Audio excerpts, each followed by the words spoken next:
அல்லேலூயா. கர்த்தர் நம்ம யாவரையும் ஆசீர்வதிப்பாராக. சந்தோஷமா இருக்கீங்களா? சந்தோஷமா இருங்கள், சந்தோஷமா இருங்கள் என்று உங்களுக்கு நான் மறுபடியும் சொல்லுகிறேன். அல்லேலூயா. இங்கே இருக்கிற யாவரையும் கர்த்தர் தாமே ஆசீர்வதிப்பாராக. தொடர்ந்து ஜெபத்திலும் தேவ ஆவியானவர் எல்லா காரியங்களையும் நம்ம நேர்த்தியாக வழிநடத்துவாராக. போன வாரம் எதை குறித்து நம்ம பார்த்தோம்? அதுக்காக ஞாபகம் இருக்கா?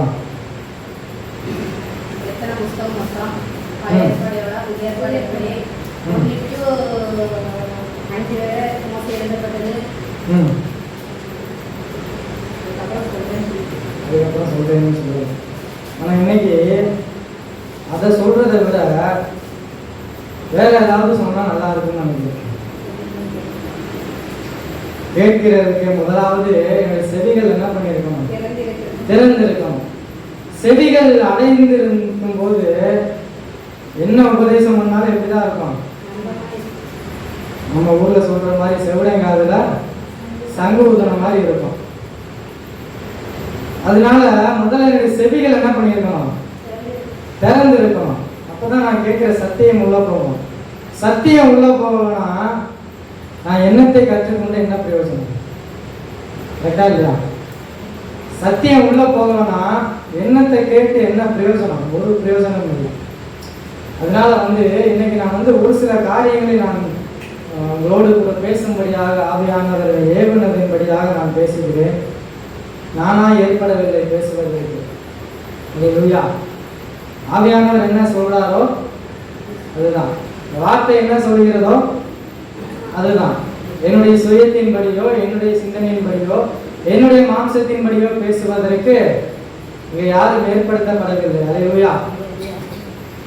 எபேசியருக்கு எழுதின நிருபம் எடுத்துக் கொள்ளலாம். எபேசியருக்கு எழுதின நிருபம் 1ஆம் அதிகாரம்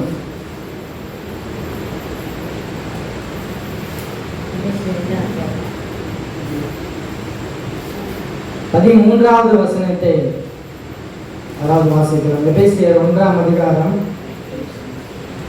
13ஆம் வசனம்.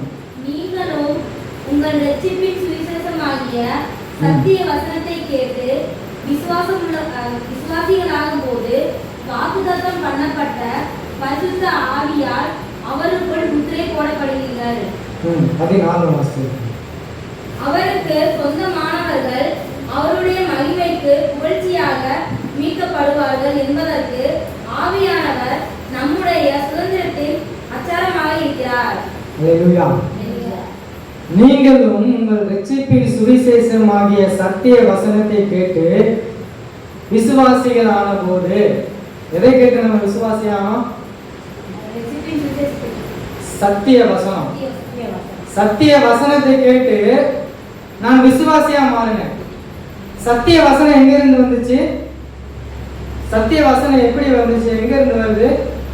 இரட்சிப்பின் சுவிசேஷம் ஆகிய சத்திய வசனத்தை கேட்டு விசுவாசிகளான போது, முதலாவது இந்த வார்த்தை என்னை ரட்சித்த வார்த்தை. அல்லேலூயா. நான் ரட்சிக்கப்பட்ட வாழ்க்கை எப்படிப்பட்ட வாழ்க்கை என்று நான் முதலாவது யோசிக்கணும். ரட்சிப்புனா என்ன நான் முதலாவது யோசிக்கணும். ரட்சிப்பின் சுவிசேஷம் தான் அந்த வார்த்தை. அவர் சொல்றாரு, ரட்சிப்பின் சுவிசேஷமாகிய சத்திய வசனத்தை கேட்டு. ஏதோ சும்மா எழுதி வச்ச வார்த்தைகள் இல்லை, சும்மா கடமைக்காக எழுதப்பட்ட வார்த்தைகள் இல்லை.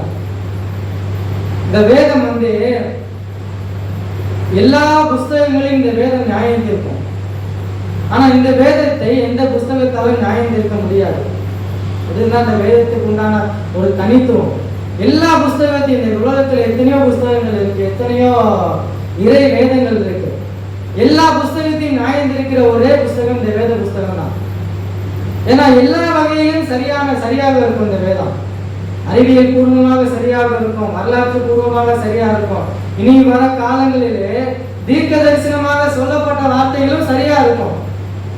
அதுதான் இந்த வேதத்தினுடைய தனித்தன்மை. இந்த வேதத்தை எந்த புஸ்தகத்தால் என்ன பண்ண முடியாது? நியாயம் இருக்க முடியாது. எத்தனையோ புஸ்தகங்கள் இந்த உலகத்தில் இருக்கு. வேதத்தை தாண்டி ஒரு புஸ்தகத்தை சொல்ல முடியாது. அல்லேலூயா. அப்ப இந்த சத்திய வசனம் என் ரட்சிப்பின் சுவிசேஷமா இருந்தது ஒரு காலத்துல. நான் இயேசுவை அறியாத போது இயேசுவினுடைய அன்பை தெரியாம நான் வாழ்ந்துகிட்டு இருந்த ஒரு காலம், அது ஒரு வாழ்க்கை. இன்னைக்கு நான் ரட்சிப்பின் சுவிசேஷமாக இந்த சத்தியத்தை கேட்டுதான் நான் ரட்சிக்கப்பட்டேன். இந்த வேத வசனத்தை கேட்காம யாராவது ரட்சிக்கப்பட்டிருக்கோமா? இல்ல. இந்த வேத வசனத்தை கேட்காம நான் கிறிஸ்தவனா மாறி சபையில உட்கார்ந்து இருக்கோமா யாராவது? இல்ல. ரட்சிப்பின் சுவிசேஷமாகிய சத்திய வசனத்தை கேட்டு விசுவாசிகள் ஆன போது நான் எப்படி விசுவாசியா மாறினேன்? கொஞ்சம் யோசிச்சு பார்க்கணும். எது என்னை விசுவாசியாக மாத்தினது? அதை யோசிச்சு பார்க்கணும்.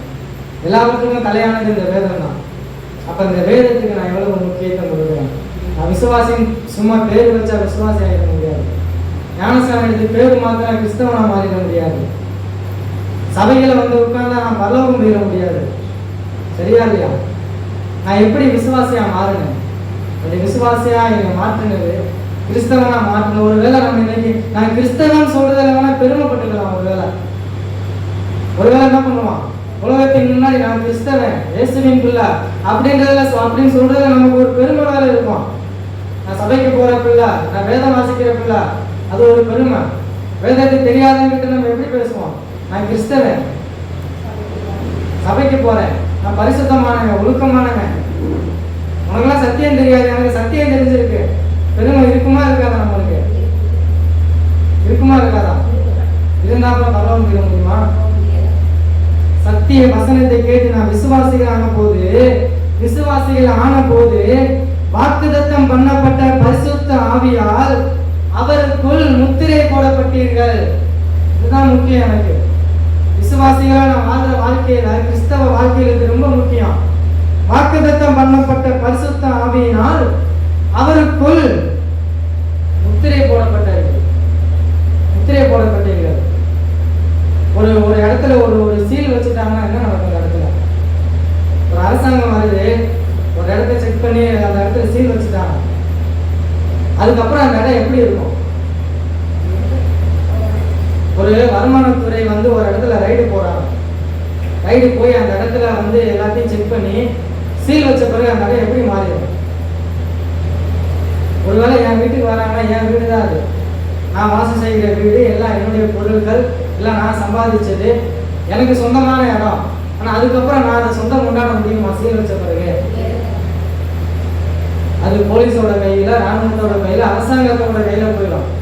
அது என்னதான் எனக்கு சொந்தமா இருந்தாலும் நான் என்ன பண்ண முடியாது, நான் உரிமை கொண்டாட முடியாது. அதை இன்னைக்கு நம்ம என்ன பண்ணிருக்கோம்? விசுவாசிகள் ஆன போது வாக்குத்தத்தம் பண்ணப்பட்ட பரிசுத்த ஆவியால் அவருக்குள் முத்திரை போடப்பட்டிருக்கிறோம். யாரு நாம முத்திரை போடப்பட்டோம்? பரிசுத்த ஆவியினால் முத்திரை போடப்பட்டோம். பரிசுத்த ஆவி, அது ரொம்ப முக்கியம். பரிசுத்த ஆவியினால் நம்ம யாருக்குள்ள முத்திரை போடப்பட்டிருக்கிறோம்? எனக்காய் சிந்தப்பட்ட அந்த இரத்தத்திற்குள்ளாக நான் முத்திரை போடப்பட்டிருக்கிறேன். அல்லேலூயா. அந்த இரத்தத்துக்குள்ள நான் முத்திரை போட்டுட்டேன் அப்படின்னா இதுல நான் சொந்தம் கொண்டாடுறதுக்கு ஒண்ணுமே இல்லை. என்னுடைய சரீரம், என்னுடைய கண்ணு, என்னுடைய வாய், என்னுடைய காது, என்னுடைய கண்ணுனா நான் என் இஷ்டத்துக்கு எதையும் பார்க்க முடியாது.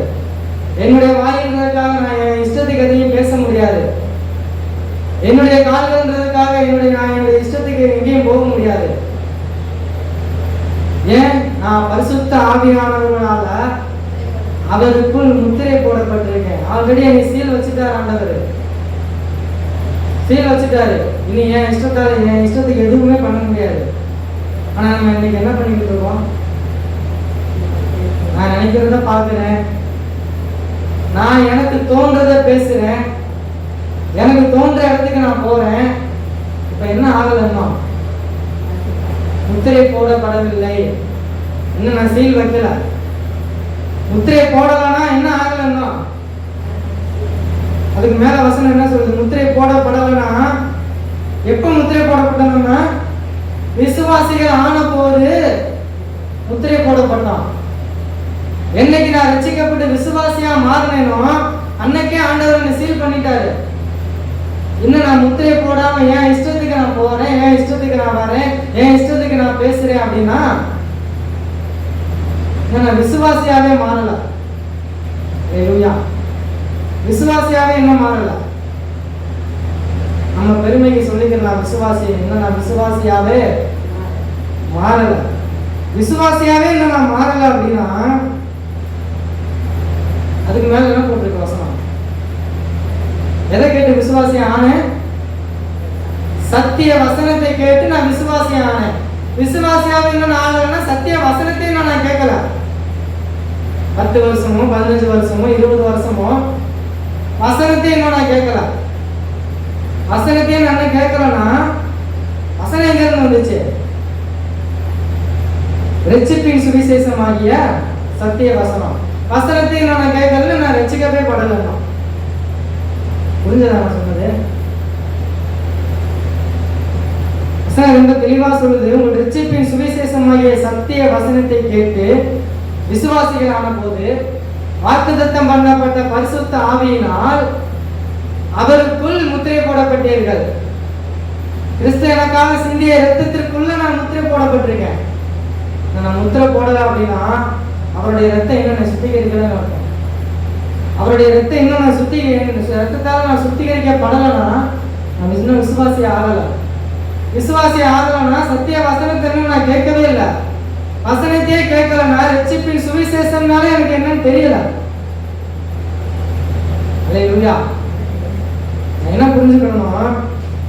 என் கண் கண்டதெல்லாம் நான் பார்க்கிறேன் அப்படின்னு நான் ரசிக்கவே படல. சுவிசேஷம்னா என்னன்னு எனக்கு தெரியல. சுவிசேஷம்னா என்னன்னே தெரியாம நான் சுவிசேஷத்தை பத்தி பாடம் எடுத்து என்ன பேசணும்? புரியுதா?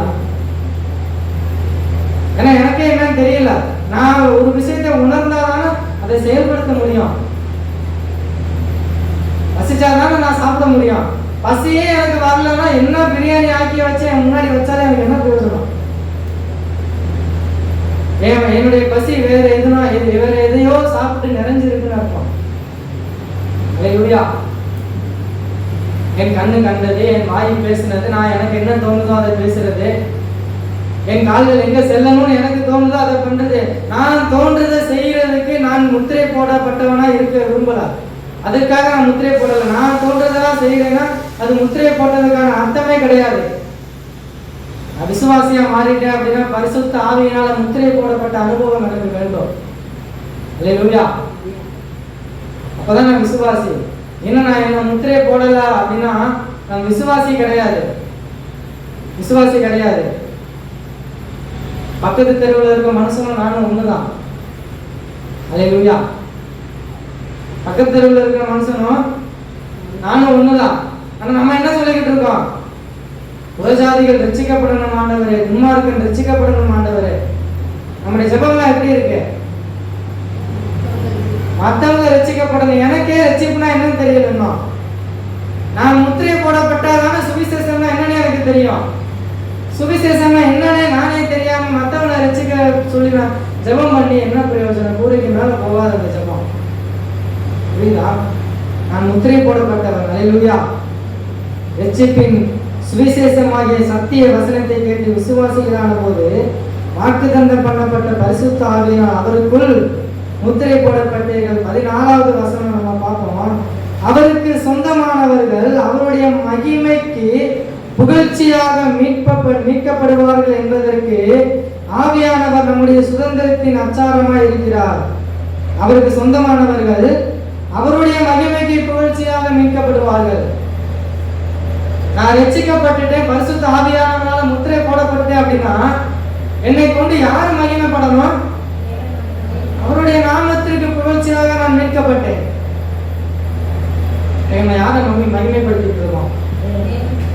நம்ம சொல்லிக்கிற வேண்டியதான் தேவனை நான் மகிமைப்படுத்துறேன். சத்தியமே எனக்கு தெரியல, நான் எப்படி தேவனை மகிமைப்படுத்துவேன்? பிடிக்கணும். பிடிச்சாதானே அது சீர்திருத்தம்னா அதானே. சீர்திருத்தம்னா அதானே. சீர்திருத்தப்பட வேண்டும்னா நான் யோசிக்கணும். ஒவ்வொரு விஷயங்களை வாழ்க்கையில நடக்கும்போது ரட்சிப்புனா என்னன்னு கொஞ்சம் நான் யோசிக்கணும். யோசிச்சேன் அப்படின்னா அவருடைய நாமம் புகழ்ச்சிக்காக நான் மீட்கப்பட்டவேன் என்ற சிந்தனை எனக்குள்ள இருக்கும்.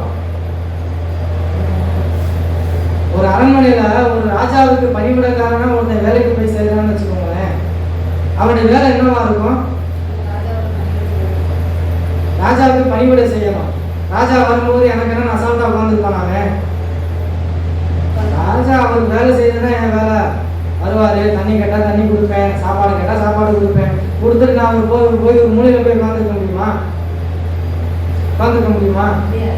ஒரு ராஜா வராருன்னா அவருக்கு என்ன பண்ணணும்? ராஜானா என்ன பண்ணணும்? ராஜாவுக்கு கொடுக்க வேண்டிய கணத்தை முதலாவது நான் கொடுக்கணும். இந்த வசனம் சொல்லுது, அவருக்கு சொந்தமானவர்கள் அவருடைய மகிமைக்கு புகழ்ச்சியாக மீட்கப்படுவார்கள். ஆவியானவர்களால் நான் முத்திரை போடப்பட்டேன் அப்படின்னா நான் முதல்ல அவருக்கு சொந்தம். நான் என்னுடைய சுய சித்தத்தின்படி செய்யறதுக்கு ஒண்ணுமே கிடையாது, அவருக்கு சொந்தம். அவருக்கு சொந்தமாயிட்டேன் அப்படின்னா அவருடைய நான் மகிமைக்கு புகழ்ச்சியாக நான் மீட்கப்படுறேன்.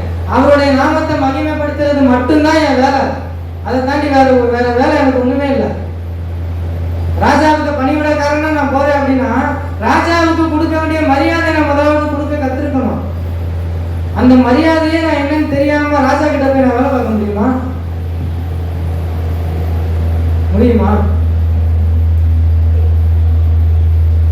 ராஜாவுக்கு என்ன வேலை? அவருக்கு சாப்பாடு வைக்கிறதா என் வேலை, அரண்மனையை பாதுகாக்கிறது தான் என் வேலை அப்படின்றது மட்டும் நான் அந்த வேலையை மட்டும் போய் செய்ய முடியுமா ராஜாவோட அரண்மனையில? முதலாவது நான் ராஜாவுக்கு என்ன மரியாதை கொடுக்கணுமோ அந்த மரியாதைனா என்னன்னு நான் தெரிஞ்சிருக்கணும். புரியுதா? அது தெரியாம நான் ராஜா அரண்மனையில வேலை பார்க்கிறேன் நான் வேணா கௌரவமா வெளியே சொல்லிக்கலாம், ராஜா கிட்ட வேலை பார்க்குறேங்க, அரண்மனையில வேலை பார்க்குறேன். முதல்ல ராஜா வேலைக்கே எடுக்க மாட்டாரு அந்த மாதிரி ஒரு ஆளை. நான் ராஜா, எனக்குன்னு ஒரு மரியாதை இருக்கு, எனக்குன்னு ஒரு கணம் இருக்கு, அதுவே உனக்கு தெரியல, நீ என்ன எனக்கு பணிவிட பண்ண போறேன்னு அனுப்பிச்சு விட்டுருவாரு, வேலைக்கே எடுக்க மாட்டாரு. அல்லேலூயா. ஆண்டவர் பரிசுத்த ஆவியானவரால நான் முத்திரை போடப்பட்டேன்னா பரிசுத்த ஆவியானவருக்கு உரிய மரியாதை எனக்கு கொடுக்க தெரியலனா, பரிசுத்த ஆவியானவரை என்னால கனம் பண்ண தெரியலனா, பரிசுத்த ஆவியானவருக்கு என்னால முக்கியத்துவம் கொடுக்க தெரியலனா பரலோகத்தில் ஏற்றுப்பார் ஆண்டவரு. பரலோகத்தில் ஏற்று ராஜாவே அரண்மனைக்குள்ள ஏற்றுக்க மாட்டாரு, ஆண்டவர் பரலோகத்தில் ஏற்றுப்பாராங்க. நம்ம கௌரவமா சொல்லிக்கலாம், நான் கிறிஸ்தவன், பரலோக ராஜ்யத்துக்கு சொந்தமானவன், நான் மரிச்சா பரலோகத்துல போய் வாழுவேன், அந்த நம்பிக்கை எனக்கு இருக்கு, விசுவாசம் இருக்கு, நரகத்துக்கு போற ஆளு நான் கிடையாது, நான் பரலோகத்துக்கு சொந்தமானவன் கௌரவமா சொல்லிக்கலாம். ராஜா வீட்டுல வேலை பார்க்கிறேன், ஒரு பிரயோஜனம் இல்லை. புரியுதா?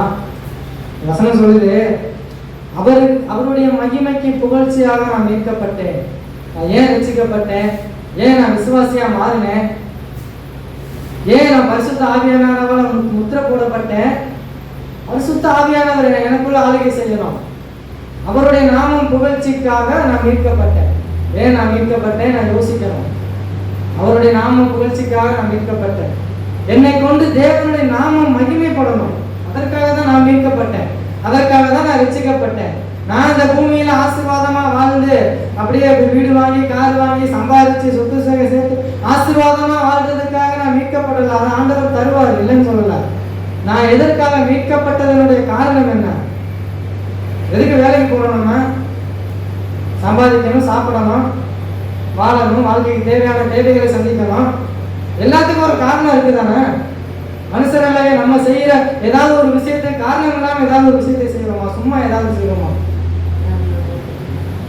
சும்மா ஏதாவது செஞ்சா ரோட்ல சுத்துற பைத்தியக்காரன் அப்படி செய்வான். சும்மா சும்மா சுத்துவான், சும்மா ரோட்ல இருந்து கத்துவான். கரெக்டா இல்லையா? ஏன்னா அவனுக்கு சுயநினைவு இல்லை. பைத்தியக்காரனே சும்மா ஏதாவது செய்வான்.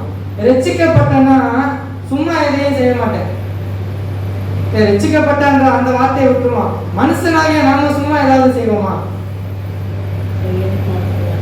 எதை செய்தாலும் காரணத்துக்காக தான் செய்வோம். நான் சாப்பிட்றேன்னா எனக்கு பசிக்குது, நான் சாப்பிட்றேன். பசி இல்லாம நான் சாப்பாடு எடுத்து வச்சுக்கலாம், சாப்பிடுவேன். தவிக்குதுன்னா எனக்கு தாக எடுத்துச்சுன்னா நான் தான் தண்ணி குடிப்பேன். எனக்கு தூக்கம் வந்தால் தான் நான் படுத்து தூங்குவேன். என் தேவைக்கு தான் நான் வேலைக்கு போவேன், சம்பாதிப்பேன். எனக்கு 1 கோடி ரூபாய் சொத்து என் வீட்டில் இருக்குன்னா நான் வேலைக்கு போவேன். நான் முதலாவது எனக்கு 3 நேரம் சாப்பாடு இருக்கு, என் தேவை எல்லாம் சந்திக்கிறதுக்கு அவ்வளோ சொத்து என்கிட்ட இருக்கு. வேலைக்கு போகணும்னு அவசியமா எனக்கு. அப்போ மனுஷனாகிய நம்ம எதை செய்தாலுமே ஒரு காரணத்தோட தான் செய்வோம். நான் ரட்சிக்கப்பட்டதும் ஒரு காரணத்துக்காக தான் ரட்சிக்கப்பட்டிருக்கேன்னு தெளிவு இருக்கணும். உலகத்துக்கு இருந்த காரியங்கள் இன்னைக்கு நம்மளுக்கு நிறைய தெளிவு இருக்கு. ஆண்டவர் 6 அறிவை நம்மளுக்கு கொடுத்துட்டாரு, நிறைய தெளிவு இருக்கு. அதுல எதை செய்தாலும் காரணத்தோடு செய்யணும், காரணம் இல்லாம எதையுமே செய்யறது. ஆனா நான் ரட்சிக்கப்பட்டதற்கான காரணம் அதை தெரிந்து கொள்வதற்கு என் மனம் ஒருபோதும் செவி சாய்க்கிறதே இல்லை. உங்க மனம் இதெல்லாம் இன்மைக்குரிய வாழ்க்கை. இதெல்லாம் சாப்பிடுறது, தூங்குறது, வேலைக்கு போறது, சபைக்கு வர்றது, இதெல்லாம் இன்மைக்குரிய காரியம். மனுஷன் வாழ்றது 60 70, பலத்தின் மிகுதியால் 80. வசனம் தான் சொல்லுது. 80 வருஷம் வாழ போற வாழ்க்கைக்காண்டி அவ்வளோ செய்யறோம், அவ்வளோ யோசிச்சு செய்யறோம், அவ்வளோ உணர்ந்து செய்யறோம். ஆனா இந்த மறுமையில 1000 வருஷம் நான் தேவனோட அரசாக போகிற ஒரு வாழ்க்கை இருக்கு. அதை பத்தி நம்ம யோசிக்கிறோமா? கிடையாது. வேதம் சொல்லுகிறது 1000 வருட அரசாட்சியில அவரோடு கூட உயிர் தெழுந்தவர்கள் எல்லாரும் அவரோடு கூட அரசாட்சி பண்ணுவாங்க இருக்கு. அதான் கவனிங்க, இந்த மாம்சத்துக்கு தான் மரணம் இருக்கு, ஆத்மாவுக்கு மரணம் இருக்கா? நம்ம முன்னாடி பார்த்த நம்ம யாருடைய சாயலாக சிருஷ்டிக்கப்பட்டோம்? தேவனுடைய சாயலாக சிருஷ்டிக்கப்பட்டோம். தேவ சாயல்னா என்னது? தேவ சாயல் என்னது? நம்ம பார்க்கிற இந்த கை, காது, கண்ணு, மூக்கு தான் தேவ சாயலா? இது மண்ணு. தேவனுக்கு மாம்சம் இருக்கா? மாம்சம் இருக்கா தேவனுக்கு? மாம்சம் இருக்கு. கடவுளுக்கு மாம்சம் இருக்கா? கடவுள் மாம்சமானவரா? நம்ம தானே மாம்சத்துல சிருஷ்டிக்கப்பட்டோம், அவர் மாம்சமானவரா? ஆவி ஆத்மா சரீரம் நமக்கு தான் இருக்கு. மாம்சத்தை உண்டாக்குனவரே அவருக்கு மாம்சம் இருக்கா? அப்ப அவர் எப்படி இருக்காரு? ஆவியா இருக்காரு. அப்ப நம்ம எப்படி இருக்கோம்? மாம்சமா இருக்கோம். அப்ப நம்ம தேவ சாயல், அந்த மாம்சம் தான் அவருடைய சாயலா? இல்ல, இந்த மாம்சம் அவருடைய சாயல் இல்ல. தேவ சாயலா சிருஷ்டிக்கப்பட்டோம்னா தேவனுக்கு மரணம் ஒன்று இருக்கா? கடவுளுக்கு மரணம் ஒன்று இருக்கா? கடவுளுக்கு ஆரம்பம் ஒன்று இருக்கா? முடிவு ஒன்று இருக்கா? இல்ல அவருக்கு மரணம் ஒன்று இருக்கா? கிடையாது. அவர் நித்தியமாய் வாழ்ந்து கொண்டு இருக்கிறவர். அப்ப அவர் சாயல்ல சிருஷ்டிக்கப்பட்ட நம்மளுக்கு என்ன இருக்கக்கூடாது? மரணம் இருக்கக்கூடாது தானே? நம்மளுக்கு மரணம் இருக்கா இல்லையா? மரணம் நம்மளுக்கு இருக்கா இல்லையா?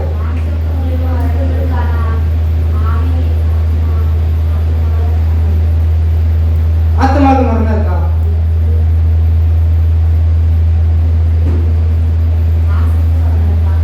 மாம்சத்துக்கு மரணம் இருக்கு. நான் தேவ சாயலாக சிருஷ்டிக்கப்பட்டேன், தேவனுக்கு மரணமே இல்லை. அப்ப அவர் சாயலாக சிருஷ்டிக்கப்பட்ட எனக்கும் மரணம் ஒன்று இருக்கக்கூடாது தானே? இருக்கக்கூடாது தானே? இதுதான் உண்மை. நான் சொல்றதுதான். நீங்க கொஞ்சம் யோசிச்சு பாருங்க. தேவ சாயலாக மனுஷனை தேவன் அவருடைய சாயலாக சிருஷ்டித்தார்னு வசனம் சொல்லுது. அவருடைய சாயல்ல ஒரு தன்மை மரணம் இல்லாத ஒரு தேவன். அப்ப அவர் சாயலாக சிருஷ்டிக்கப்பட்ட நானும் மரணம் இல்லாம தான் வாழணும். எத்தனை பேர் விசுவாசிக்கிறீங்க அவங்க மரணம் இருக்கு? ஒரு நாள் எனக்கு மரணம் இருக்குன்னு எத்தனை பேர் விசுவாசிக்கிறீங்க? மரணம் இருக்குன்னு சொன்னீங்கன்னா நீங்க மாம்சத்துக்கு உயிர்களா மாறிடுவீங்க. மரணம் இருக்கா உங்களுக்கு? மரிச்சு போவீங்களா ஒரு நாள்? சொல்லுங்க. ஆவியின்படி மாம்சத்தின்படி தான் கேட்கிறார். மரணம் இருக்கா இல்லையா? தேவனுக்கு மரணம் இல்லை. அவர் சாயலாக சிருஷ்டிக்கப்பட்ட நானும் எப்படி இருப்பேன்? மரணம் இல்ல. மரணம்னா ஒண்ணு இல்லாம தான் இருப்பேன்.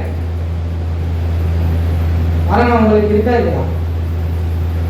உங்களுடைய பதில் தான் இப்ப நீங்க யாருன்னு தீர்மானிக்க போகுது. மரணம் உங்களுக்கு இருக்கா இல்லையா? இல்ல. அம்மா சொல்லிட்டாங்க, தைரியம் இல்லைன்னு சொல்றாங்க. உங்களுக்கு இருக்கா? இருக்கா இல்லையா? இருக்கு. உலக மாம்சம் ஆதி அதெல்லாம் தேவையில்லை. மரணம் இருக்கா இல்லையா? மரணம் இல்லையா? உங்களுக்கு இருக்காங்க? மரணம் இருக்காங்க உங்களுக்கு? ஒரு நாள் நீங்க மறைச்சு போடலாம். நான் தைரியமா சொல்றேன், எனக்கு மரணமே கிடையாது. எனக்கு மரணம் ஒண்ணு கிடையவே கிடையாது, நான் தைரியமா சொல்றேன். ஏன்னா நான் அவருடைய சாயலாக சிருஷ்டிக்கப்பட்டேன். அவருடைய சாயல் என்னது? இந்த வெளியே இருக்கிற மாம்சம் அவருடைய சாயல் கிடையாது. மாம்சத்தை உருவாக்கினவரே அவர் தான். அவருக்கு மாம்சம் ஒண்ணு கிடையாது. அவர் ஆவியா இருக்கிறது போல நானும் ஆவியா தான் இருக்கிறேன், ஆவியா தான் வாழ போறேன். ஆவிக்குள்ளதான் நான் மரணம் இல்லாம வாழ போறேன். இடையில இருக்கிற இந்த மாம்சம் வெறும் பலத்தின் மிகுதியாக 80 வருஷம் அவ்வளவுதான். ஒரு நாள் எனக்கு மரணம் வரும்னு சொன்னா நான் மாம்சத்துக்குரியவன், அவ்வளவுதான். நான் மாம்சத்தை பெருமை பாராட்டி மாம்சத்தை மேன்மைப்படுத்தி இந்த பூமியில வாழ்ந்துகிட்டு இருக்கேன். ஆனா நான் சொல்லுவேன், நான் மாம்சத்துக்குரியவன் அல்ல, இந்த மாம்சத்துக்காக நான் வாழல. அந்த தைரியம் இருக்கா உங்களுக்கு? அதான் நான் கேட்கிறேன். மாம்சம் மண்ணுக்கு போயிடும், மண்ணானது தன் மண்ணுக்கும், ஆவி தன்னை தந்த தேவனிடத்திற்கும் போயிடும். மண்ணினால உருவாக்கப்பட்ட மாம்சம் மண்ணுக்குள்ள போயிடும்.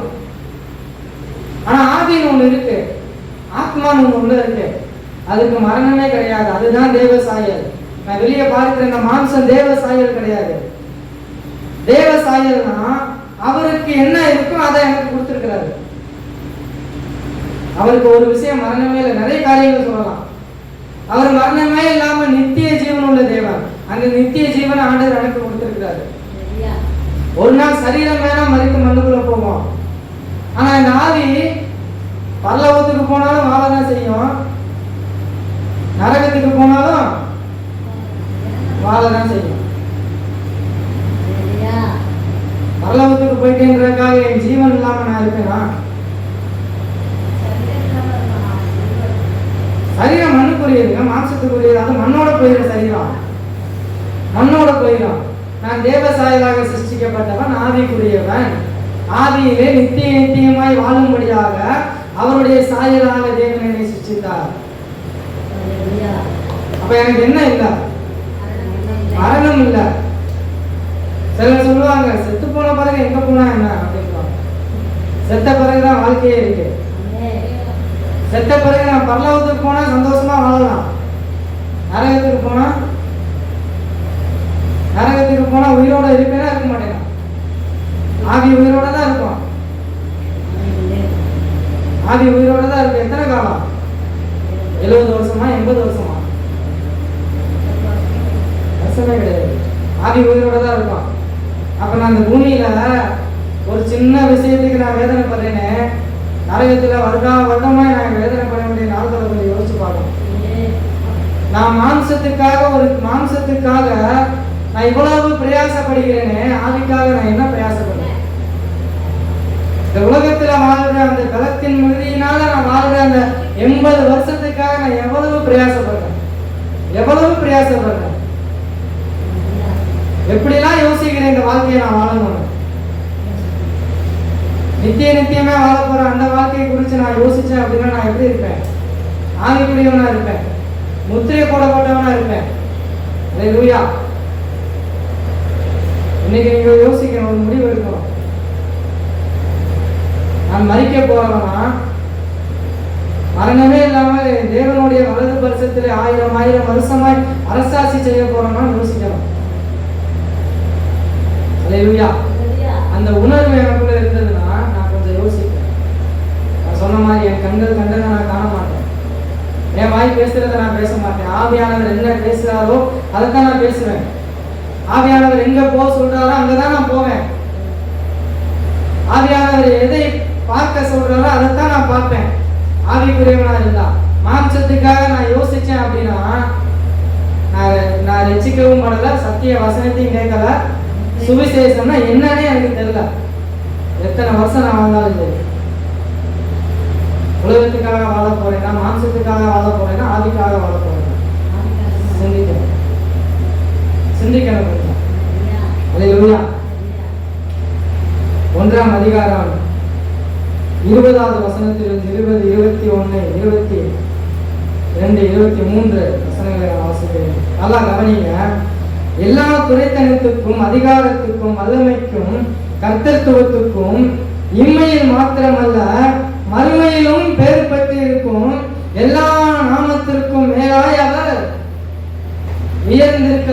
தந்தருள்வீராக. எல்லாம் கவனிங்க. எல்லா துரைத்தனத்திற்கும் எல்லா அதிகாரத்திற்கும் இம்மையில் மாத்திரமல்ல மறுமையிலும் இம்மையில் மாத்திரமல்ல. இம்மையில வாழ்றது 80 வருஷம் அவ்வளவுதான். மறுமையில் நமக்கு நித்தியமான வாழ்க்கை ஒண்ணு இருக்கு. இம்மையில் மாத்திரமல்ல மறுமையிலும் பேர் பெற்றிருக்கும் எல்லா நாமத்திற்கும் மேலாய் அவர் உயர்ந்திருக்கத்தக்கதாக அவரை உன்னதங்களில் தம்முடைய வலது பரிசத்தில் உட்காரும்படி செய்து எல்லாவற்றையும் அவருடைய பாதங்களுக்கு கீழ்ப்படுத்தி எல்லாவற்றாலும் நிரப்புகிறவருடைய நிறைவான சரீரமான சபைக்கு அவரை எல்லாவற்றிற்கும் மேலான தலையாய் தந்தருளினார். எதற்கு தந்தருளினார்? இம்மையில மட்டுமல்ல, மறுமையில ஒரு வாழ்க்கை இருக்கு. அதை நான் கொஞ்சம் யோசிக்கணும். மறுமையிலும் எல்லா நாமத்திற்கும் மேலாக ஒரு உயர்ந்திருக்கத்தக்கதாக பிதாவினுடைய வலது பரிசத்தில் என்னை உட்கார வைக்கும்படியாக எல்லாவற்றையும் அவருடைய பாதங்களுக்கு கீழ்ப்படுத்தி எல்லாவற்றாலும் நிரப்புகிறவருடைய நிறைவான சரீரமான சபைக்கு அவரை எல்லாவற்றிற்கும் மேலாக தலையாய் தந்திருக்கிறார். அர்த்தம் என்ன? இம்மையில மட்டுமல்ல, அருமையில எனக்கு ஒரு வாழ்க்கை இருக்கு, நான் அதை யோசிக்கணும். அதுக்கு அவர் என்ன பண்ணியிருக்கிறாரு? எல்லாவற்றாலும் நிரப்புகிறவர். ஆண்டவர் எப்படிப்பட்டவர்? எல்லாத்தையும் வச்சு நிரப்புவாரு. சாக்கு போக்கு சொல்லாங்க ஒண்ணுமே இல்லை, குறைவன் சொல்லாங்க ஒண்ணுமே இல்லை. எல்லாவற்றாலும் நிரப்புகிறவருடைய நிறைவான சரீரமான சபைக்கு அவரை எல்லாவற்றிற்கும் மேலான தலையாய் தந்தருளினார். சபைனா என்னது? சரீரம் தான் முதலாவது சபை. சரீரம் தான் முதலாவது சபை. இந்த சரீரத்தை நான் எப்படி காத்துக் கொள்றேன்? அதுலதான் என்னுடைய முத்திரை போடப்பட்ட அந்த பரிசுத்த ஆவியானவர் இருக்காரு. சரீரமான சபைக்கு அவரை எல்லாவற்றிற்கும் மேலான தலையாகி தந்திருக்கிறார். என்னை அதிகாரம் பண்ண போறது யாரு? தலையா எனக்கு ஒருத்தர் இருக்காரு.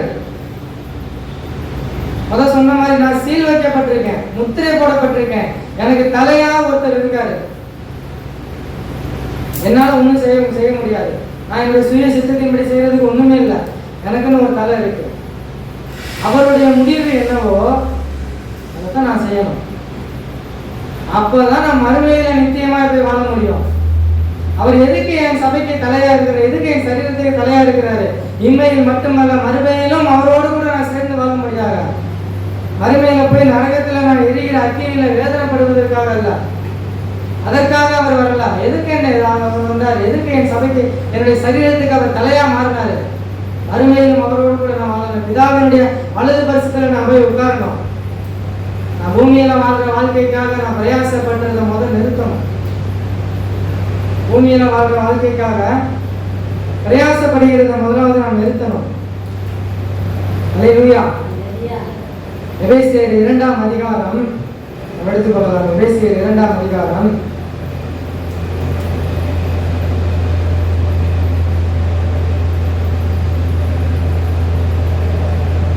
19-20 வசனத்தை நான் வாசிக்கிறேன், கவனமாய் கேளுங்கள்.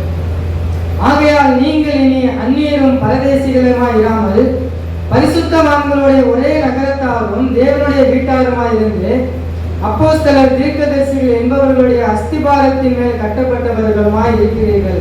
அதற்கு இயேசு கிறிஸ்து தாமே மூலைக்கல்லாய் இருக்கிறார். இங்க 1ஆம் அதிகாரம் 23ஆம் வசனம் சொல்லுது, அவருடைய நிறைவான சரீரமான சபைக்கு அவரை தந்தருளி எல்லாவற்றிற்கும் மேலான தலையா அவர் இருக்கிறார். யாரு தலையா இருக்கிறார்? 20ஆவது வசனம் 2ஆம் அதிகாரத்தில் சொல்லுது, கிறிஸ்து தாமே தலைக்கு மூலைக்கல்லா இருக்கிறார். அவர்தான் மூலக்கல்லு. அப்போஸ்தலர் தீர்க்கதரிசிகள் என்பவர்களுடைய அஸ்திபாரத்தின் மேல் கட்டப்பட்டு இருக்கிறீர்கள். யாருடைய அஸ்திபாரத்தில் கட்டப்பட்டிருக்கோம்? சத்திய வசனத்தின் மேல கட்டப்பட்டிருக்கோம். அப்போஸ்தலர் தீர்க்கதரிசிகள் எனக்கு என்ன போதிச்சாங்க? பவுலாகி அப்போஸ்தலர் எனக்கு என்ன சொல்றாரு? கிறிஸ்துவுக்கு நீ தலைக்கல்லா இருக்கிறன்னு சொல்றாரு. ஆவியினால முத்திரை போடப்பட்டிருக்கீங்க என்று சொல்றாரு. அந்த அஸ்திபாரத்தின் மேல் நான் கட்டப்பட்டிருக்கேன். கீழே அப்ப எனக்கு ஒரு பேஸ்மெண்ட் இருக்கு, கரெக்டா இல்லையா? கீழே எனக்கு ஒரு பேஸ்மெண்ட் இருக்கு, மேல எனக்கு கிறிஸ்து தலையா இருக்கிறாரு. நடுவுல எனக்குன்னு சொல்றதுக்கு ஒண்ணுமே இல்லை. எது ரொம்ப முக்கியம்? ஒரு பில்டிங்க்கு எது ரொம்ப முக்கியம்? பேஸ்மெண்ட் தான் ரொம்ப முக்கியம். பேஸ்மெண்ட்டை மட்டும் போட்டுட்டு அப்புறம் பேன் திறந்து போட்டா எப்படி இருக்கும்? பேஸ்மெண்ட் எந்த அளவுக்கு முக்கியமோ மேல இருக்கிற விஷயமும் ரொம்ப முக்கியம். அல்லேலூயா. நான் எந்த அஸ்திபாரத்தின் மேல் கட்டப்பட்டவன், சத்திய வேதம் என்னும் அஸ்திபாரத்தின் மேல் கட்டப்பட்டவன். யார் எனக்கு தலையா இருக்கிறாரு? கிறிஸ்து எனக்கு தலையா இருக்கிறாரு. என் தலைக்கு மேலேயும் ஒண்ணு இருக்கு, என் பாதத்துக்கு கீழே ஒண்ணு இருக்கு. நடுவுல நான் இருக்கிற ஒண்ணுத்துக்கு ஆகாதவன். யாருனால நான் நிக்கிறேன்? எனக்கு கீழே இருக்க பேசுகிற ஸ்ட்ராங்கா இருக்கனால நான் நிக்கிறேன். எனக்கு மேல கிறிஸ்து எனக்கு தலையா இருக்கிறனால நான் கொஞ்சம் தைரியமா நிக்கிறேன். அல்லேலூயா. இது ரெண்டு இல்லைன்னா என் வாழ்க்கை பப்பரப்பான்னு திறந்த வெளி கட்டமா தான் இருக்கும். எல்லாம் உள்ள வரும், காத்து உள்ள வரும், குப்பையும் உள்ள வரும், மாம்சமும் உள்ள வரும். புரியுதுங்களா? மாம்சமும் உள்ள வரும், கோபமும் உள்ள வரும், எரிச்சல் உள்ள வரும், பகையும் உள்ள வரும், எல்லாமே உள்ள வரும். கட்டப்படணும். கட்டப்படுறதுக்கு அஸ்திபாரம் தேவை. அஸ்திபாரம் இல்லாம நான் கட்டப்படுறேன் அப்படின்னா அதனுடைய மாம்சம். அல்லேலூயா.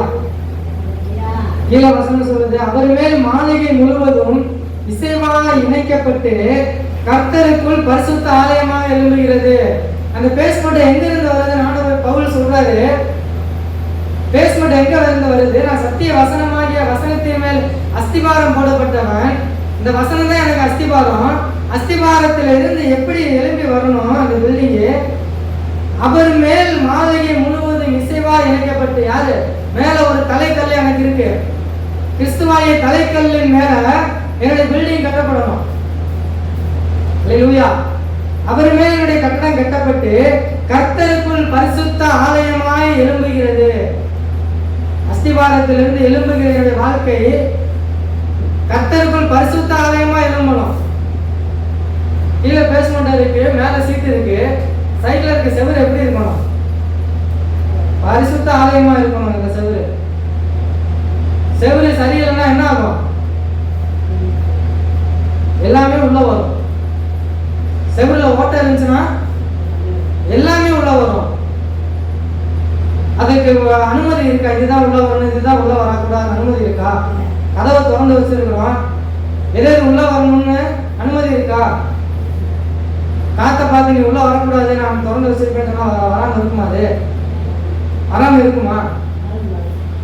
சரீரமாகிய ஆலயத்தை அஸ்திபாரம் போட்டுட்டு எனக்கு என்ன நான் திறந்து வச்சுட்டேன்னா பாவமே எனக்குள்ள வராதுன்னு சொன்னா வராம இருக்குமா? அது கோபமே எனக்குள்ள வராம இருக்குன்னு சொன்னா வராம இருக்குமா? அப்ப சைட்ல இருக்கிற அந்த செவுரு எப்படி இருக்கணும்? ஸ்ட்ராங்கா இருக்கணும். வசனம் சொன்ன மாதிரி மாளிகை முழுவதும் இசைவாய் அவருக்குள் இணைக்கப்பட்டு கர்த்தருக்குள் பரிசுத்த ஆலயமா எழும்பணும். பேஸ்மெண்ட் மட்டும் முக்கியம் கிடையாது. சுத்தி இருக்கிற செவரையை நான் எப்படி எழுப்பணும்? பரிசுத்த ஆலயமா எழுப்பணும். பரிசுத்தம் இல்லாம ஓட்ட உடைச்சலோட அதை நான் எழுப்பிட்டேன் அப்படின்னா திரும்ப என்ன பண்ணணும்? இடிச்சுதான் நான் கட்டணும். திரும்ப இடிச்சு கட்ட வேண்டிய நிலைமை வரும். சொல்றது எத்தனை பேருக்கு புரியுது? திரும்ப இடிச்சு கட்ட வேண்டாம். நான் ஏதோ என்னுடைய அவசரத்துல கொத்தனாருக்கு சம்பளம் கொடுக்கணுமே, 4 நாள் பார்க்க வேண்டிய வேலையை 2 நாள் நான் முடிச்சிடலாம் சொல்லிட்டு அரைமுறையா கட்டடத்தை கட்டி வச்சுட்டேன்னா அதன் மேல இந்த கிறிஸ்துவாகிய தலை அது மேல உட்கார முடியுமா? அரைமுறையா செவத்தை கட்டிட்டு நான் அந்த சீட்டை மேல உட்கார வைக்க முடியுமா? முடியாது தானே. அப்ப என்ன பண்ணணும்? நான் அந்த பில்டிங் ஸ்ட்ராங்கா இருக்கும். நான் எதை வைத்து நான் எழுப்பப்படுகிறேன் முக்கியம். அஸ்திபாரத்தின் மேல ஆண்டவர் உட்கார வச்சுட்டாரு, ரட்சிப்பை கொடுத்துட்டாரு, சத்திய வசனத்தின் மேல உட்கார வச்சுட்டாரு, விசுவாசிகளை ஆக்கி வச்சுட்டாரு. பரிசுத்த ஆவியினால முத்திரை போடப்பட்டு தான் எழும்பணும் அந்த கட்டடம். இல்லைன்னா நான் இடிச்சுட்டு தான் கட்டணும் முதல்ல இருந்து. அல்லேலூயா. புரியுதா நான் சொல்றது? ஆண்டவர் எதற்காக நம்மை தெரிந்து கொண்டார்? நான் எதற்காக ரட்சிக்கப்பட்டேன்? நான் எதற்காக வாழ்றேன் இந்த பூமியில? மாம்சத்திற்காக வாழ்றதை விட்டுட்டு கொஞ்சம் ஆவி கேட்டபடி நான் சிந்திக்கணும். அல்லேலூயா. இன்னொரு வசனத்தை கூட நான் சொல்லி முடிக்க விரும்புகிறேன். எல்லாரும் நினைப்பேன் எப்படாமே முடிப்பான் அப்படின்னு. ஆனா ஆண்டவர் முடிக்கிற மாதிரி எதுவும் எனக்குள்ள தோணல. சொல்லலாம்ல, கோவப்பட்டாரு. என்னடா என் வாய்க்கு வந்தது பேசிக்கிட்டே இருக்கானே. நான் பேசுவதில் ஏதாவது தவறு இருந்தா நீங்க சொல்லலாம்.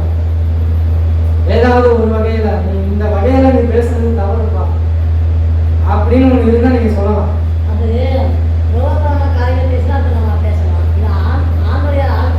ஆண்டவருக்கு ஆண்டவருடைய காரியமே இருந்தாலும் சரி தவறுனா சொல்லலாம். நீங்க தாராளமா சொல்லலாம். நான் பேசுறேன் அப்படின்னா தவறா தான் இருக்கும். ஆவியானவர் பேசினா தவறுன்னு நீங்க சொல்றதுக்கு நம்ம எதையுமே தீர்மானிக்க முடியாது. ஒருவேளை நான் என்னோட சுயத்தின்படி நான் வந்து பேசுறேன் அப்படின்னா ஒருவேளை இது தவறா இருக்கும். இந்த அதிகாரமும் இந்த வசனங்களோ நான் எடுத்து அப்படியே தயாராக இந்த வசனத்துக்காக நம்ம பேசணும் தயாராகிட்டு அங்கே வந்து நிற்கல. இங்க வந்து நான் எடுத்த வசனங்கள் தான் இருக்கு. நான் இந்த சுயத்தின்படி பேசினா நீங்க சொல்லலாம், அதை நான் ஏற்றுக்கொள்ளவும் செய்யலாம். ஓ நம்ம பேசுனது தவறு, நம்ம யோசிச்சது தவறு, நம்ம யோசிச்சு பேசுறது இது கரெக்டிங் பேசுறது தவறு அப்படின்னு யோசிக்கலாம். பேசுகிறது ஆவியானவர். சரியா தவறானதை பத்தி நான் யோசிக்க வேண்டிய அவசியமே இல்லை.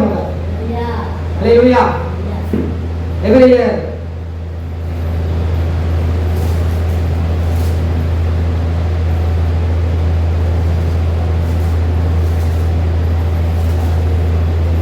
எபிரேயர் 13ஆம் அதிகாரம் 17ஆம் வசனம் வாசிங்க. எபிரேயர் 13:17. Hebrew 13:17.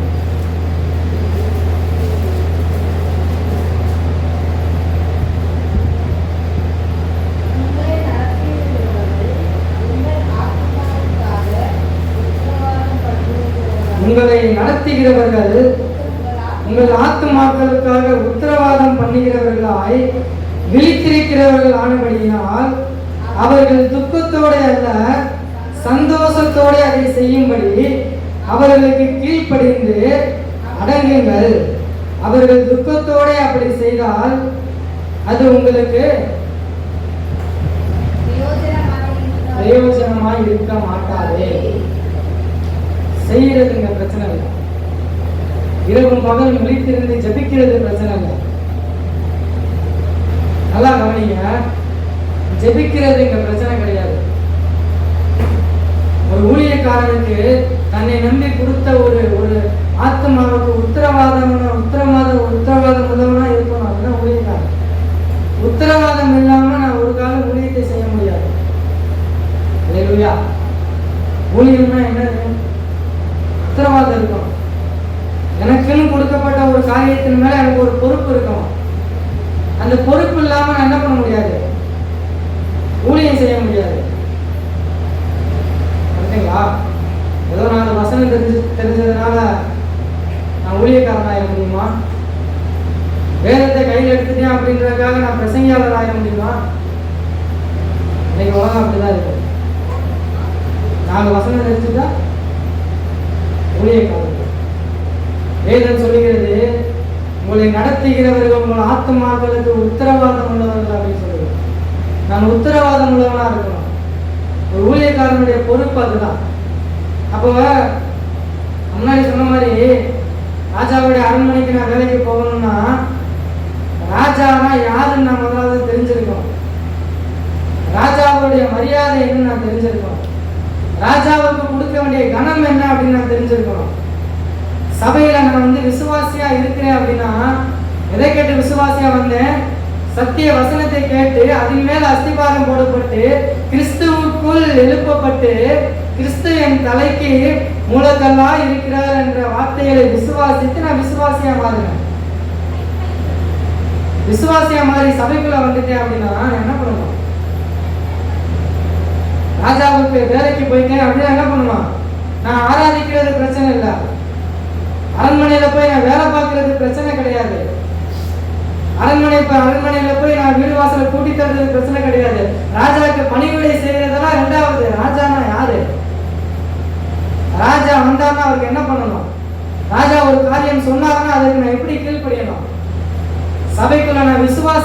மாறினது பிரச்சனையே கிடையாது. ரட்சிக்கப்பட்டுன்றது இங்க விஷயமே கிடையாது. ரட்சிக்கப்பட்டவர்கள் எல்லாம் கிறிஸ்தவனா மாறிட முடியாது. விசுவாசியா மாறிட்டு நான் பாட்டு பாடுறேன், நான் பைபிள் வாசிக்கிறேன், நான் பைபிள் வாசிக்கிறேன், ஜெபம் பண்றேன், ஆராதனை நடத்துறேன், அதெல்லாம் பிரச்சனையே கிடையாது. இதுதான் முக்கியம். ராஜா எனக்கு உத்தரவாதம் உள்ள ஒரு ஊழியக்காரர் இருக்கிறார். என்னுடைய ஆத்மாவுக்கு உத்தரவாதம் உள்ள ஒரு ஊழியக்காரர் இருக்கிறார். கீழ்ப்படுகிறோம். ராஜா தானே எனக்கு சம்பளம் கொடுக்கணும். சும்மா வேலை பார்க்க நான் 6 மணிக்கு வேலைக்கு போனேன்னா எனக்கு அவர் தான் சம்பளம் கொடுக்கணும். இல்லை அதுக்கு ஒரு மேனேஜர் இருப்பார். மேனேஜர் சம்பளம் கொடுக்கணும். மேனேஜர் யார்கிட்ட வாங்கி கொடுப்பார் சம்பளம்? ராஜாட்ட சம்பளம் வாங்கி கொடுக்கணும். அப்ப கர்த்தரிடத்திலிருந்து ஆசீர்வாதத்தை எனக்கு விசுவாசிக்கு நான் வாங்கி கொடுக்கணும் அப்படின்னா என்ன பண்ணணும்? நடுவில் ஒரு மேனேஜர் ஒருத்தர் இருக்காரு. மேனேஜருக்கு நான் ஒத்துழைப்பு கொடுக்கணும், கீழ்ப்படியணும். மேனேஜரை மதிக்காம ராஜா தான் என்னை வேலை கூப்பிட்டுருக்காரு, நான் டைரக்டா ராஜாட்ட போய் நான் பேசிக்கிறேன்னா முடியுமா? முடியுமா? எந்த கம்பெனியாவது அப்படி நடக்குமா? ஒரு கம்பெனிக்கு வேலைக்கு போறோம், நான் நேரடியாக முதலாளி கிட்ட பேசிக்கிறேன்ப்பா, அதுக்குன்னு ஒரு சூப்பர்வைசர் இருப்பாங்க தானே. சூப்பர்வைசரை தாண்டி முதலாளி கிட்ட போக முடியுமா? ஆனா இன்னைக்கு நம்ம கிறிஸ்தவ வாழ்க்கை எப்படி ஆயிடுச்சு? நேரடியாக நான் ஆண்டவர்கிட்ட பேசுகிறேன். சம்பளம் வாங்கி கொடுக்கறது என்னமோ மேனேஜர், ஆசீர்வாதம் வாங்கி கொடுக்கறது என்னமோ ஊழியக்காரர், இரவும் பகலும் காத்திருந்து ஜெபிக்கிறது என்னமோ ஊழியக்காரர், தன்னை நம்பி கொடுத்த ஆத்துமாக்களுக்கு உத்தரவாதமா இருக்கிறது என்னமோ ஊழியக்காரர். ஆனா என்னுடைய நினைப்பு ஆண்டவர் ஆண்டவர் அவருடைய ரத்தத்தோட தான் நான் கழுவப்பட்டேன், நான் ஆண்டவர் டேரக்டா பேசிக்கிறேன், எப்படி ஆகும்? ஆசீர்வாதம் வருமா என் வாழ்க்கையில? சிந்திக்கணும். நடத்துகிறவர்களுக்கு, உங்களை நடத்துகிறவர்கள் ஆத்மாக்களுக்காக உத்தரவாதம் பண்ணுகிறவர்களாய் சூப்பர்வைசர் வேலை பார்த்துட்டு இருக்காரு, ஒரு ஊழியக்காரருங்க. மேனேஜர் வேலை பார்த்துட்டு இருக்காரு. மேனேஜரை தாண்டி நான் ஏசுகிற டைரக்டா நான் போய் பேசிக்கிறேன்னா முடியாது. என் ஜபம் இந்த கூரைக்கு மேல போகாது. உங்களை நடத்துகிறவர்களை கைக்கு அடங்கியிருங்கள். அல்லேலூயா. ஊழியக்காரர் கொண்டு பேசுவார் ஆண்டவர். ஒரு காரியத்தை செய்யலாம், மேனேஜர்கிட்ட சொல்லி தான் என்ன பண்ண முடியும்? வேலைக்காரர்கிட்ட செய்ய வைக்க முடியும். அல்லேலூயா. அந்த புரிதல் எனக்கு முதலாவதா இருக்கணும். இன்னைக்கு சத்துருவான நம்ம வாழ்க்கையில செய்கிற பெரிய காரியம் புரிந்து கொள்கிற ஒரு தன்மையை இழக்க வச்சிருக்கோம். அல்லேலூயா.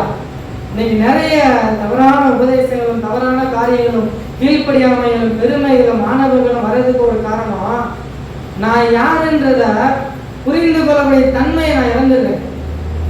நான் யாரு?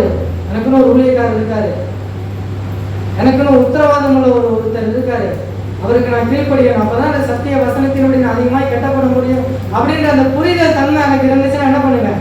உட்காந்து யோசிச்சு நான் புரிஞ்சு செயல்படுவேன். சத்துரு பண்ற ஒரு பெரிய காரியம் புரிந்து கொள்கிற தன்மையை எடுத்துடும். புரிந்து கொள்கிற தன்மையை எடுத்துட்டா அப்படின்னா நம்ம என்னத்தை சொன்னாலும் எப்படிதான் இருக்கும்? செவிடைங்காதுல சங்கு ஊதுற மாதிரி தான் இருக்கும். கரெக்டா இல்லையா நான் சொல்றது? தவறாக தான் நீங்க சொல்லலாம். புரிந்து கொள்கிற தன்மை எனக்குள்ள இருந்ததுன்னா, நிதானித்து பார்க்கக்கூடிய தன்மை எனக்கு இருந்ததுன்னா நான் என்ன பண்ணுவேன்? கீழ்ப்படுவேன். எனக்கு எதிராக வர வார்த்தைகளுக்கு நான் செவி கொடுப்பேன். அந்த தன்மையை சத்துருவான என்கிட்ட எடுத்துருவான். அதை நான் ஒரு சில நேரங்களில் ஒரு சில போராட்டங்கள் என் வாழ்க்கையில் வரும்போது நான் ஏன் இப்படி பண்றேன் நான் கொஞ்சம் யோசிக்கிறேன். ஏன் இப்படி பண்றேன்? நான் தேவ பிள்ளையாச்சேன், நான் ஏன் கீழ்ப்படியாம இருக்கேன்? யோசிச்சேன் அப்படின்னா புரிந்து கொள்ற தன்மையை நான் கொண்டு வந்துருக்கேன். புரிந்து கொள்ற தன்மையை நான் கொண்டு வரதை விட்டுட்டு என்னுடைய மாம்சத்துக்கு நான் கொஞ்சம் இடம் கொடுத்துட்டேன் அப்படின்னா ஆட்டோமேட்டிக்கா கோபம் வரும், பெருமை வரும், ஆணவம் வரும், எல்லாமே வரும். ஏன்? புரிந்து கொள்ற தன்மை நான் இழந்துருக்கேன். அப்ப நான் ஒரு காரியத்தை செய்யறதுக்கு முன்னாடி உட்கார்ந்து நான் யோசிக்கணும், அதை குறித்து நிதானிச்சு பார்க்கணும், கொஞ்சம் ஆராய்ந்து பார்க்கணும், புரியணும். அதை நான் புரிஞ்சுட்டேன் அப்படின்னா அந்த தன்மையை எனக்குள்ள நான் கொண்டு வந்துட்டேன் அப்படின்னா நான் கீழ்ப்படிச்சிருவேன். நான் கீழ்ப்படிச்சிருவேன். அந்த தன்மையை எனக்குள்ள நான் கொண்டுட்டு வரலன்னா என் மனம் என்ன சொல்லுதோ அதை நான் செய்வேன். என் வாய் என்ன பேசுதோ அதை நான் பேசுவேன். என் கால்கள் எங்க செல்லுதோ அங்கதான் நான் போவேன். அப்ப நான் ஒரு இடத்துக்கு நான் போறதுக்கு முன்னாடி நான் சுயமா நான் யோசிக்கிறதுக்கு முன்னாடி கொஞ்சம் வேற மாதிரி யோசிச்சு பார்க்கணும். அப்பதான் எனக்கு புரிதல்ன்ற ஒரு தன்மை வரும். நீங்க என்ன சொல்லியும் புரியாதவன்ட்ட போய் நீங்க புரியாதவன்ட்ட ஏதாவது பேசுவோமா? ஏதாவது நம்ம பேசி ஜெயிக்க முடியுமா அவன்கிட்ட? நான் என்ன சொன்னாலும் அவன் பேசுறதா சரின்னு பேசுறவன்ட்ட போயிட்டு நான் என்னதான் தலையில சத்தியத்தை எடுத்து பேசினாலும் அவன் பேசுறதா சரின்னு ஒருத்தர் இருக்கான். அவனை என்னதான் பண்ண முடியும்? அவனா திருந்தினாதான் உண்டு. தவிர இயேசுவே முன்னாடி நின்னாலும் இயேசுவா நீங்க யாருன்னு கேட்கதான் செய்வான். புரியுதா? இயேசுவே முன்னாடி நின்னாலும் நீங்க யாரு அப்படின்னு கேட்பான். புரிந்து கொள்ளக்கூடிய தன்மை இல்லாதவன். ஆனா ஆண்டவர் என்ன அப்படி வைக்கல. ஆவிக்குரியவன் தான் எல்லாவற்றையும் நிதானிச்சு பார்க்கணும். எல்லாவற்றையுமே வாழ்க்கையில வருகிற இன்பமோ துன்பமோ கஷ்டமோ நஷ்டமோ போராட்டமோ வீண் பேச்சுகளோ எது வந்தாலும் நான் நிதானிச்சு பார்க்கணும். கொஞ்சம் நிதானிச்சு பார்த்தேன் அப்படின்னா நான் ஆவிக்குரியவனாய் புரிந்து கொள்ளக்கூடிய தன்மையில நான் வாழ்வேன். வசனம் இங்க சொல்லுது, அவர்கள் உங்கள் ஆத்மாக்களுக்காக உத்தரவாதம் பண்ணுகிறவர்களாய் விழித்திருக்கிறவர்கள் ஆனபடியினால் அவர்கள் துக்கத்தோட அல்ல சந்தோஷத்தோட அதை செய்யும்படி கீழ்ப்படிந்து அடங்குங்கள். அவர்கள் துக்கத்தோடு அதை செய்தால் பிரயோஜனமா இருக்க மாட்டாது. இரவும் பகலும் ஒரு ஊழியக்காரன் ஆத்மாவுக்கு உத்தரவாதமாய் இருந்து ஜெபிக்கிறது விஷயம் அல்ல. ஒரு ஊழியக்காரன் துக்கத்தோடு எனக்காக ஜெபிக்கிறானா சந்தோஷத்தோடு எனக்காக ஜெபிக்கிறான்னா நான் கொஞ்சம் புரியணும். ஊழியக்காரனுடைய ஆத்மாவுக்கு உத்தரவாதம் உள்ளவன். நான் கீழ்ப்படிஞ்சு இருந்தாலும் ஊழியக்காரன் எனக்கு ஜெபிச்சுதான் ஆகணும். நான் கீழ்ப்படியாம போனாலும் ஒரு ஊழியக்காரன் எனக்கு ஜெபிச்சுதான் ஆகணும். உத்தரவாதம் உள்ளவன். அதனாலதான் 99 ஆடு மந்தையில இருக்கும் போதும் ஒரு ஆடை தேடி இயேசு போனாரு. 99 இருக்குல்ல, இருந்துடலாம பேசாம. உன்னை தேடி போக வேண்டிய காரணம் என்ன? ஒரு ஆத்மாவானாலும் அது எனக்காக என்னுடைய பொறுப்பின் கீழே கொடுக்கப்பட்ட ஆத்மா. அந்த ஒரு ஆட்டுக்கு நான் உத்தரவாதம் உள்ளவனா இருக்கணும். அதுதான் மேய்ப்பேன். அல்லேலூயா. அப்ப அந்த மேய்ப்பனானவன் எப்பவுமே காவல்காரனா இருக்கணும். எப்பவுமே உத்தரவாதம் உள்ளவனா ஜெபிச்சுக்கிட்டே தான் இருப்பார். அது வேற விஷயம். எப்படி ஜெபிக்கிறாரு? சந்தோஷத்தோட ஜெபிக்கிறாரா துக்கத்தோட ஜெபிக்கிறாரா? அல்லேலூயா. இரவும் பகலும் ஒரு ஊழியக்காரன் தனக்காக கொடுக்கப்பட்ட ஒரு ஆத்மாவுக்கு சந்தோஷத்தோட ஜெபிக்கிறாரா இல்ல துக்கத்தோட ஜெபிக்கிறாரா? நான் கொஞ்சம் உட்கார்ந்து யோசிக்கிறோம். என் நிமித்தமாக எனக்காக கொடுக்கப்பட்ட மெய்ப்பன், எனக்காக கொடுக்கப்பட்ட ஒரு ஊழியக்காரன் எனக்காக சந்தோஷத்தோட என்னுடைய ஆசீர்வாதத்துக்காக ஜெபிக்கிறாரா இல்ல இன்னும் எனக்காக துக்கத்தோட ஜெபிக்கிறாரா? யோசிக்கணும். எனக்கு தெரியும்ல என்னுடைய நடவடிக்கைகள் என்னன்னு எனக்கு தெரியும். என்னுடைய கீழ்ப்படியாமை என்னன்னு எனக்கு தெரியும். என்னுடைய கீழ்ப்படிதல் என்னன்னு எனக்கு தெரியும். ஒருவேளை நான் உண்மையிலே கீழ்ப்படிதல் உள்ள விசுவாசியா நான் இருக்கிறேன் அப்படின்னா ஊழியக்காரனுடைய ஜெபம் எப்படி இருக்கும்? உண்மையா சந்தோஷமா ஜெபிப்பான் ஊழியக்காரன். அப்படிதானே? ஊழியக்காரனுக்கு உண்மையா, சபைக்கு உண்மையா, தேவனுக்கு உண்மையா, ஊழியத்துக்கு உண்மையான இருந்தேன்னா அந்த ஊழியக்காரனுடைய ஜெபமும் எனக்காக எப்படி இருக்கும்? சந்தோஷமா இருக்கும். ஆத்மாவை ஆசீர்வதிங்க ஆண்டவரே. அந்த ஆத்மாவுக்கு நல்ல சுகத்தை கொடுங்க ஆண்டவரே. அந்த ஆத்மா இன்னும் சத்தியத்துல வளரட்டும் ஆண்டவரே. சபையில உறுதி இப்படிதான் ஜெபிக்கு சந்தோஷமான ஜெபமா இருக்கும். ஆனா என்னுடைய கீழ்ப்படியாமை எப்படி மாறிடுது? அந்த ஜெபத்தை எப்படி மாற்றிடுது? அந்த ஆத்மாவுக்கு புரிதல் தன்மையை கொடுங்க ஆண்டவரே. கீழ்ப்படிதல் தன்மையை கொடுங்க ஆண்டவரே. ஒரு கீழ்ப்படியவும் நம்ம ஜெபிக்கும் போது சந்தோஷத்தோட ஜெபிப்போம். அவன் கீழ்ப்படிதான் எனக்குள்ள ஆட்டோமேட்டிக்கா சந்தோஷம் வந்துருமே. கீழ்ப்படியாத ஒரு ஆத்மாவுக்கு நான் எப்படிதான் ஜெபம் பண்ணுவேன்? துக்கத்தோடு தான் ஜெபம் பண்ணுவேன். வேதம் சொல்லுகிறது, துக்கத்தோட அவர்கள் அதை செய்தால் பிரயோஜனம் இல்லை. தேவனிடத்திலிருந்து வருகிற எந்த ஆசீர்வாதத்தையும் பெற்று தர முடியாது ஒரு ஊழியக்காரனால. அநேக நேரம் நம்ம குறை சொல்லலாம். அல்லேலூயா.